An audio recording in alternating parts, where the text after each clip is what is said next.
Pretty much all of the videos that I've uploaded so far have been random ideas, kind of, from my sketchbooks. So, I mean, growing up, I've always been drawing. So drawing random sketchbooks. And a lot of times what I'll do is I'll literally start scribbling and I'll come up with some kind of shape out of the scribbles. And then I'll be like, oh, that could be like a little, turtle monster creature thing. And maybe he's guarding, this sand town. Like in my first video, I had one of those. And pretty much all of my videos, maybe actually with the exception of maybe the gem technology, I think that might be the only actual world building concept I had set before actually, starting this channel. Everything else is kind of like me being too embarrassed to share my actual world. Not to say that stuff isn't in my world. It is. But I guess it's in my world because I made a video about it and decided to put it in my world. You see what I'm saying? When I was 16, I think, I was homeschooled, and we had a homeschool co-op where families would come together once a week and have more of an actual school environment, like public school environment, just once a week. And one of the classes that was taught one of the times was creative writing. And all of us had to write some short stories. I mean, not even short stories. They kind of let us just write whatever. My sister started writing a story about a dog that gets lost. I think that's my memory. I started writing a fantasy story. And of course, that fantasy story needed characters. And so I came up with these 3 original characters. There was this one girl and these 2 guys. Some stereotypical things maybe of just, one of them's, well, actually I defied some of the stereotypes maybe because, one of them was big and buff, but he was also the smart, technical one. And then one of them, which I guess was kind of a self-insert, was kind of a smaller, maybe more athletic one. And anyways, then the girl was just like a girl who was the one that was good at archery. Okay, so that one's pretty stereotypical, I guess. So I started with these 3 characters and kind of this concept of, classic animal companions kind of thing. But then, you start writing this fantasy world and you're like, wait, what are they going to be eating? What does the building look like that they're studying in or training in or whatever's going on? What do their weapons look like? I mean, of course not a medieval sword, obviously, because, I could draw and I love drawing swords. So obviously I'm going to come up with my own swords and my own weapons. And what's the level of technology and all this stuff. So I wrote a decent amount of stuff.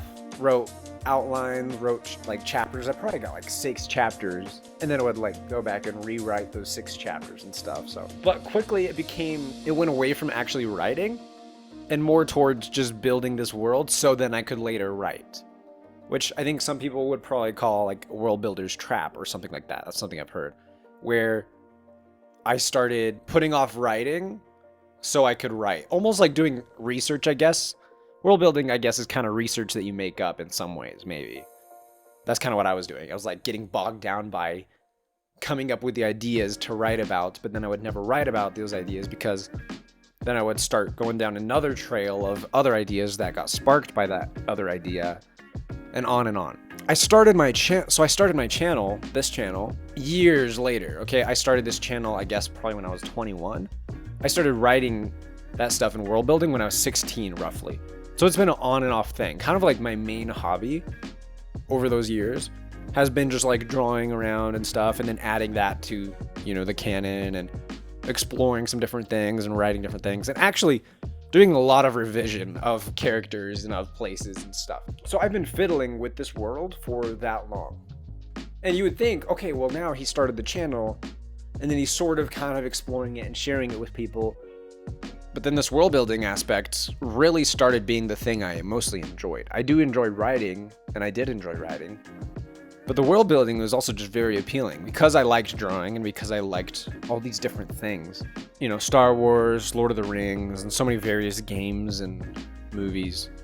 It kind of became an outlet to be able to just draw whatever I wanted of my own thing, inspired by other things, and put it into one world.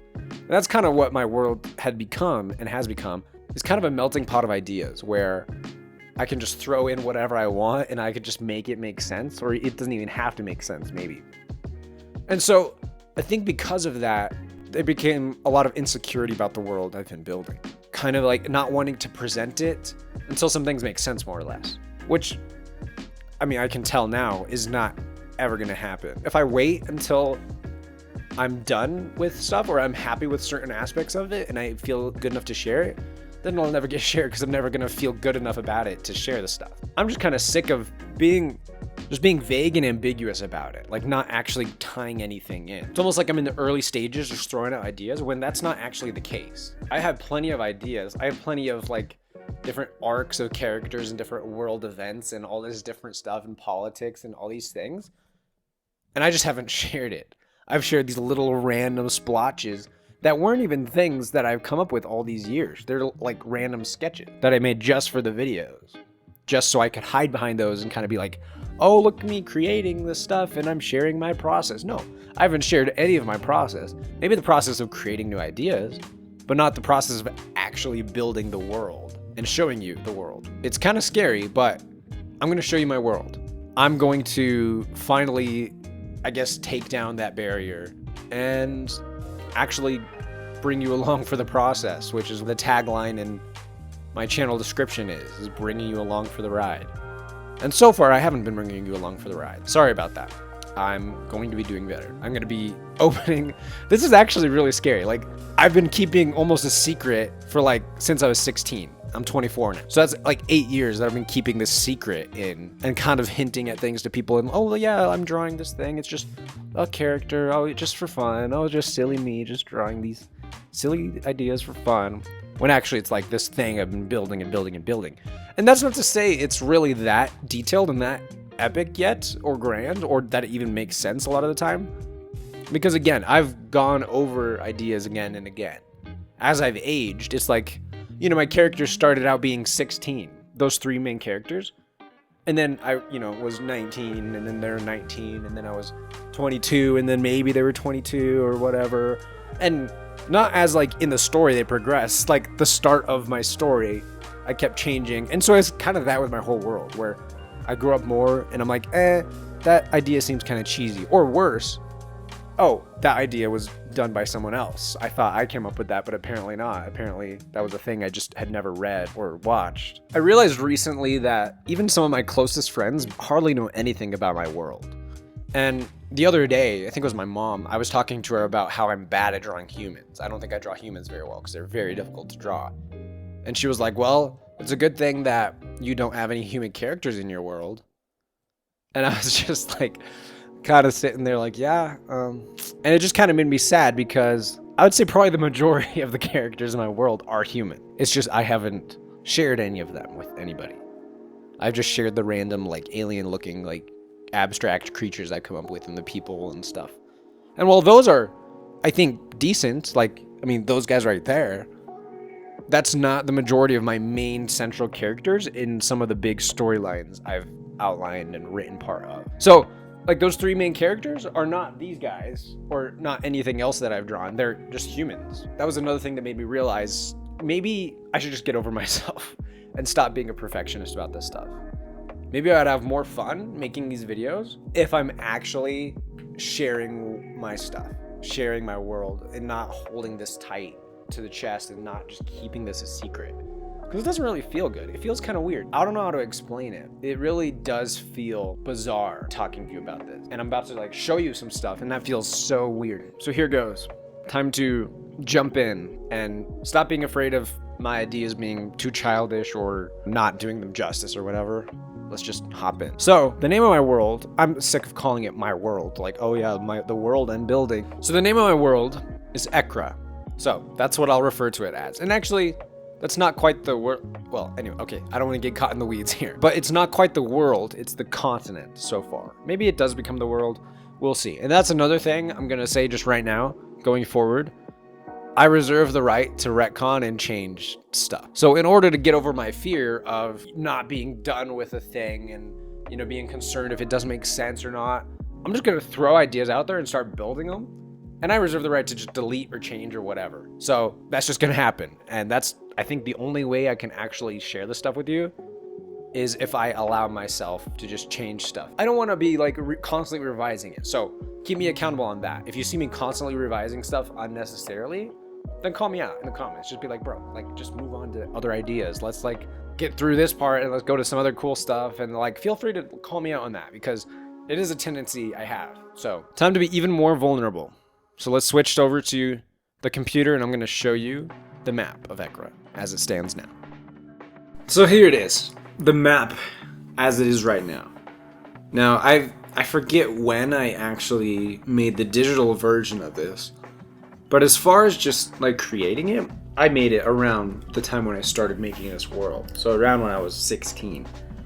And really the way I did it, I remember exactly sitting there making the map was I took 4 pieces of paper, printer paper, taped them together, and just started going at it. Just started like doing scribbles all along and just making these different shapes. No rhyme or reason. I just started scribbling along all these like here, literally just like going along, just doing whatever my hand felt like doing. And then that's what created these different countries. So let's go over these a little bit real quick. Some of them have names, some of them don't. Right now, and some of these names aren't even like the actual names. Like Dovaj, I don't even remember coming up with that name. Venin, I don't even remember what this whole place is. That's kind of a fun thing too, which gets me excited about this, rediscovering some of the ideas I came up with, because I have like a whole database of all kinds of different content relating to this and this world and all this stuff I'm talking about that you haven't seen and that I've barely showed anyone. And also, congrats on seeing this map. Not that it's anything special, but there's probably only 6 other people that have seen this map. So now you're in the club, I guess. So congrats on that. Let's go over these a little bit, just exploring a little bit of the concept of this world in some ways. So it is a fantasy world, and it has some technology aspects of it that are a little more advanced than your traditional fantasy, high fantasy, I guess, which would be stuff like the gem tech, which is kind of hydraulics mixed with other things. So let's just start out. The vast. This area, I know it doesn't really make sense topographically as far as this map goes. This grassland here, all around, is this big, huge grassland. I just said it. Basically, there are towns scattered throughout here, so there would be, a couple dots around these various towns. It's just a big open field as it stands now. I mean, these might also be grasslands up around here. One thing that's not shown here on this map that's kind of been updated as far as the concept of this is splitting out from here, this area, are a bunch of ravines, like tapering down. So they're big ravines tapering down, due to some past events that have happened in this central spot. And some of them maybe might create some borders. Again, this map is very out of date. So in the future, I'll be updating this map and kind of exploring this and trying to figure out the rhyme or reason to some things. So we have that. We have these rifts all around, and these chasms, I'll call it. And then we've got this middle area. I call it Sita. So far, that's the name, and I think we could stick to it. Sita is, obviously, it's the center, but it's also the neutral ground where people can just kind of come there and do whatever they feel like doing. The rest of these countries are mostly occupied by their specific races and species. So Sikar has their own people, Rogue has their own people, and so on. Sita and some of the other areas in here, in this center area, people are welcome to just come if they want. It's kind of where later on in the series of events, all these countries have representatives, kind of form like a UN a little bit, United Nations. And this is where they would meet together. And this is kind of almost the capital city or capital region of this continent here, which is known as Ekra. I would say if we're like comparing it to other things, like other inspiration, it would be similar to Coruscant in Star Wars, how it's kind of the big metropolis and it's where a lot of stuff happens. It's kind of like a big meeting place for a bunch of people and kind of a melting pot of people groups and different races, and you'll find pretty much every race in Sita here. So you have, like I said, the vast branching out, and let's just go around through the countries. South Maw here, you're gonna find the majority of humans. It's a majority human country. This is mostly, it's kind of it's a lot of it's coastal, and there's a lot of different cultures and stuff found there. And I'm just going to do a very brief overview, because for a lot of this I might go into too far of a rabbit hole exploring all this.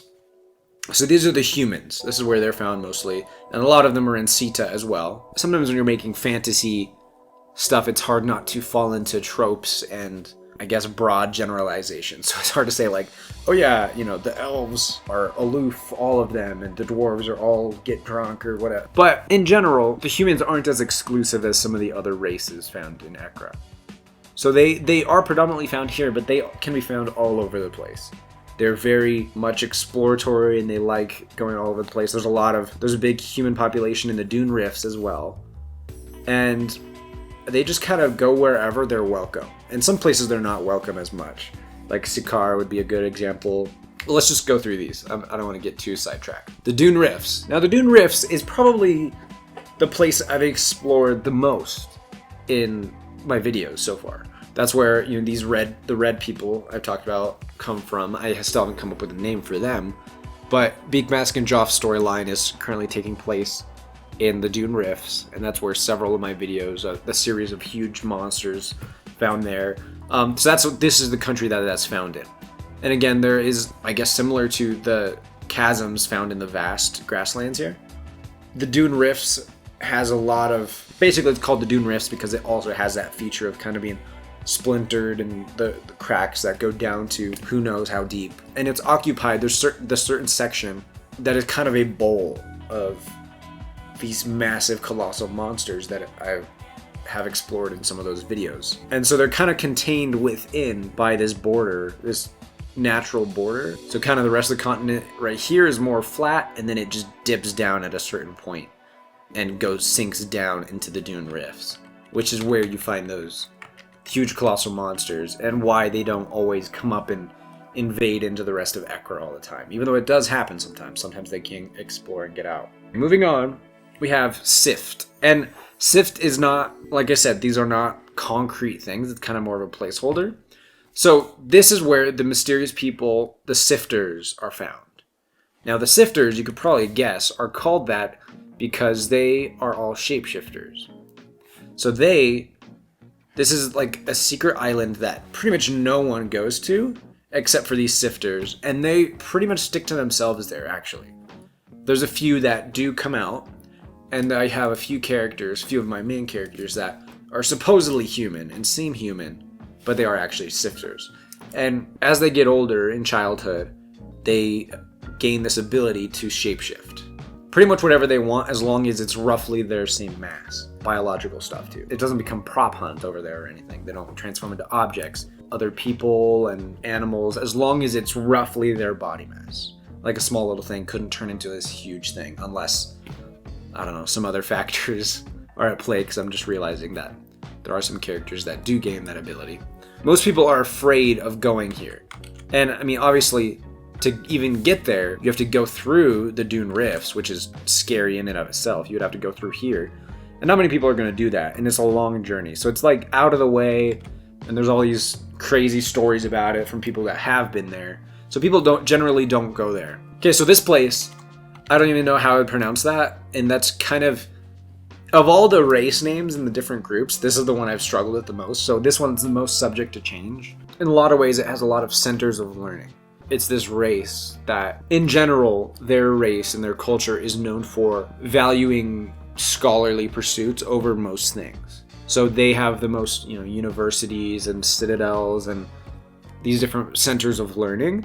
And a lot of people from other countries will all come here to learn. So a lot of people will make the journey and go and study in this country here because they have the most scholars, depending on the subject, some of the best education. And that's just because they've prioritized that for just so long. And they kind of have made that their staple. And not to get too general with that, not everyone is like that in that country. And that's not to say there aren't other schools and other centers of learning in these other countries that are very well known. There are. But this one just has the most and is most known for it, I guess. I guess we're looking at this as this would kind of be Harvard. This whole country is basically Harvard or Yale or whatever you want to say, or Princeton. And moving on, I actually couldn't tell you what this country is right here. I have some vague recollections of what that could possibly be. I'll explore that in future videos. Okay, Sikar. I still don't know how I'm pronouncing this, and actually the name of it is kind of cheesy, and you could probably guess why I got it. So, Sicari is the word for assassin in Latin. And so 16-year-old me, when I was like, oh, let me come up with some cool names and stuff. Basically, this is a country full of people that train to be ninja, assassin, like stealth ranger people. And again, being general, and that's not how everything operates in that culture, but for the most part, they don't have as much of a focus on just regular troops just marching on for their military. They put a lot of emphasis on like a lot of like special forces type training and a lot of ranger style operating. And this is probably one of the most militaristic of the countries. Part of that is because they are helping to protect the border, the north border. So them and this other country, Roke, are both an essential part of protecting Ekra from the mysterious lands up above that are very dangerous. And so they protect the border up here. And so they are a culture that very much prizes combat and skill and weapons and dexterity and agility. And they host several, we'll see if this changes, but basically as it stands now, and since I came up with it when I was 16, they have basically been humans that are more physically adept, and they have gray skin. So they're humanoid with gray skin, and they might have some other features. It kind of sounds like I'm describing elves. So you could consider them to be my version of elves if you want to. So you go ahead and do that, but they're not elves. They're a culture of a bunch of rangers, let's say. Okay, moving on to Roke. Roke, I do not have much to share about Roke, actually. I would say that they are pretty much on friendly terms with Sikar. By the way, Sikaris do not really go out into the rest of Ekra much. They really are totally fine being among themselves and just having their own stuff going on. But they are good friends with Roke, generally. Off and on. Sometimes they're at war with them, sometimes they're at peace, and it's kind of back and forth. I'd say Roke for now. I'm going to tie that in with the same as like this country. I can't tell much about them right now, but we'll explore that in the future. Dovage, again, name is going to be subject to change, I'm sure, because I don't remember what the deal is with that name. This is the place where there are these people that were basically my equivalent of dwarves, almost. The concept as it is now is that some curse was put upon huge chunks of this group of people, like probably 80% of the people or 50%, which turned them into basically living stone. So this place is majority just made up of people that are just living stone. And a lot of the people that aren't living stone from there have migrated to other places, and some stick around. But for the most part, they've kind of walled themselves in, and they just are continuing to do their thing, harvesting materials and digging as far into the ground as they possibly can. And that's part of where the curse comes from. But the only aspect in which they're similar to dwarves, I would say, is just that they are kind of more prone to exploring the underground and mining and things like that. And again, that's a general overview. Not everyone in there is like that. But that's kind of the concept as it is now. And then you have this country, which, again, sorry, I can't tell you much about that country. It could just be a random shape as far as I remember. So let's move on to this country, Reed. And this place is basically the way I'll put it. They are gnomes that are more advanced with this gem technology that have kind of created a lot of the advancements when it comes to the gem technology. So they're the most technologically savvy, I would say, in that regard than most of the other countries. And so they are these gnomes that construct for themselves these exosuits to make themselves larger. So to fit in better with the rest of Ekra, to interact better and give themselves more of an edge. Because, you know, if you're a bunch of little gnomes, you kind of need other ways to protect yourselves. And when I say gnomes, they're not like actual gnomes, they're just kind of gnome sized. I would say they probably stand maybe about 2 feet tall, maybe 1.5 feet. So they're just gnomes mostly in their size, not gnomes as in like the beards and the hats and stuff like that. Okay, over here, this little peninsula thing sticking out here, and then this island. These are, this is another area that is kind of more of a melting pot in a way. It's a lot of coast that people can go to, so coastal land that people feel more free to use. So like the Reedval will come down here and use some of this area. And, you know, other places like Rogue and other other countries come down to this area. Now, when I was 16, let me just explain again. I have a lot of like excuses for, hey, I was 16, give me a break. But this area down here used to be, and maybe still is, let's say it still is for now, and we'll explain it later, is kind of the ice country in a way, especially this island here. Why is this ice and this is not ice and this isn't ice? Don't ask me. Ask my 16-year-old self. We'll explore that better in the future. Suffice it to say that this is more of a Nordic atmosphere down here. And these are people that do like to, of all these people, they are the ones that prefer exploring out in the ocean the most. The South Maw, these humans here, with this huge bay, which is why it's called Maw, it's like the mouth of this island, of this area, they're pretty content with just going off the coast here, just fishing off the coast and using this area. These people, I mean, they use this a bunch, but they like exploring out. What have they discovered over here? I have no idea, but we'll find out. And then another aspect I want to explore is this board I talked about. As it stands in the lore, I've said as it stands way too many times. This area up above, right here, this whole big blank spot, this is all unknown land. So uncharted as far as these guys. People don't generally, these guys don't care. These guys do not care what goes on here. They have their like natural defenses and natural borders that protect them mostly. These guys, as I said before, do not have natural borders as much. So they are very active in defending against things that come across. And then Reedval, I mean, they can handle themselves with their technology and their mechs and stuff. And that was another thing, is that they do not really share. They don't like to share. If they do share, they make their things in a way to where if something breaks or if someone tries to look into it or modify it, it self-destructs. So people kind of know, don't mess with this stuff because you'll have a broken machine if you try to learn the secrets of their technology.